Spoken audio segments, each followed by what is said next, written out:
శిష్యుల పేర్లు పేతురు, అన్నయ్య, యాకోబు, యోవాను, ఫిలిప్పి, బర్తోమై, తోమా, మత్తయి, అల్ఫయి కుమారుడైన యాకోబు, యోవాను, ఫిలిప్పి, యూదా. Praise the lord. ఈరోజు కంఠస్థ వాక్యాలు. నా కుమారుడా, పాపులు నిన్ను ప్రేరేపింపగా ఒప్పకుము. సామెతలు 1:10. కాగా మీరు నా మాట శ్రద్ధగా విని నా నిబంధనను అనుసరించి నడిచిన ఎడల మీరు నాకు సమస్త దేశజనులలో స్వకీయ సంపాద్యం అవుదురుగాక. నిర్గమకాండం 19:5. నీ సరిహద్దుల్లో సమాధానం కలుగజేయువాడు ఆయనే. కీర్తనలు 147:14. నీ యందు దృష్టి ఉంచి నీకు ఆలోచన చెప్పెదను. కీర్తనలు 32:8. ఆపత్కాలమున నీవు నన్ను గూర్చి మొరపెట్టెదవు, నేను నిన్ను విడిపించెదను, నీవు నన్ను మహిమపరచెదవు.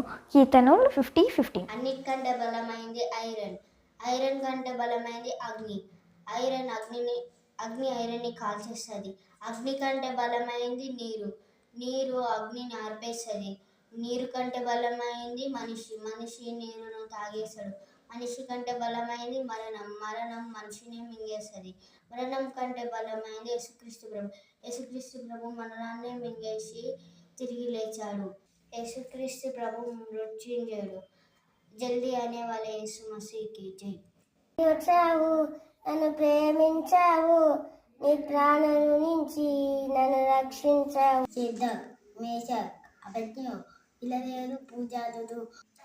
అందము, మోసకరము, సౌందర్యము, వేదము, యెహోవాయందు భయభక్తులు కలిగి ఉండుట తెలివికి మూలము. Hello everyone, I'm going to recite John 3:16.